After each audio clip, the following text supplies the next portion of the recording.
চলে গেছিলাম after office একটু বাজার করতে। আর বাজারটা আমার অফিসের সামনেই বসে, কোনো অসুবিধা হয় না।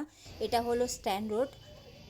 আমাদের বাড়িতে বাজার আমার মাই করেন, কিন্তু এমার্জেন্সিতে কোনো কিছু শেষ হয়ে গেলে তখন আমার মা আমাকে ফোন করে বলে দেয় আসার পথে এটা নিয়ে আসবি, ওটা নিয়ে আসবি। তখনই আমি বেসিক্যালি বাজার যাই।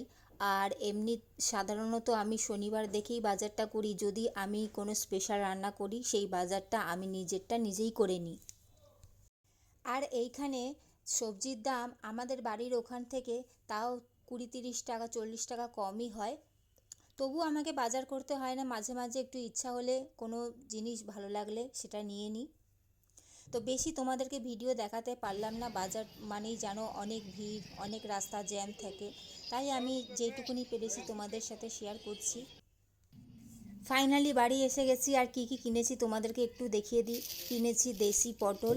আমরা বেসিক্যালি আজকাল দেশি পটলটাই খাচ্ছি, কারণ এর মধ্যে যে দানাটা থাকে সেটা খুবই ছোট আর খুবই নরম থাকে।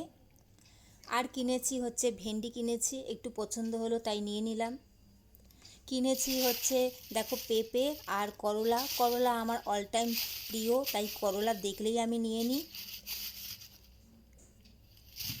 আর কিনেছি দেখো বরবটি। আমার মা কিনতে বলেছিল পটল আর বরবটি, তো আমি এত কিছু কিনে এনেছি। আর কি কি কিনে এনেছি সেটা অবশ্যই তোমাদেরকে দেখাচ্ছি আমি। আর কিনেছি দেখো একটা ফুলকপি কিনেছি। এই ফুলকপিটার দাম নিয়েছে 70 টাকা। আর ফুলকপিটা দেখো কত সুন্দর ফ্রেশ ছিল, দেখে ভালো লাগলো। কারণ আজকাল আমরা ফুলকপিটা মাঝে মাঝেই খাচ্ছি। দিন রাত পটল, ভেন্ডি, বরবটি এগুলো খেয়ে যখন আমরা বোর হয়ে যাই তখন মাঝে মাঝেই আমরা একটু ঘুরিয়ে ফিরিয়ে সবজি খাই। আর নিয়েছি দেখো একটা আনারস নিয়েছি। কারণ আগের বছর মা আমাকে একবার বলেছিল আনারস আনতে, কিন্তু আমার মাথার থেকে সেটা বেরিয়ে গেছিলো।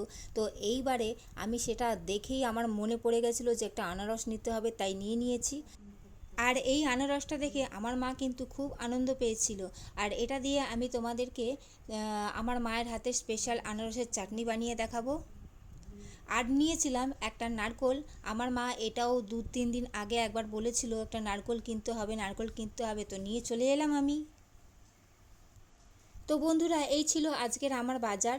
আর এই সব বাজার পেয়ে আমার মা তো খুবই খুশি, কারণ আনতে কিছুই বলেছিল আর আমি অনেক কিছুই নিয়ে চলে এসেছি। তো ভালো লাগলে অবশ্যই সেটা আমাকে কমেন্ট করে জানাবে। চলো আসি তাহলে, টাটা।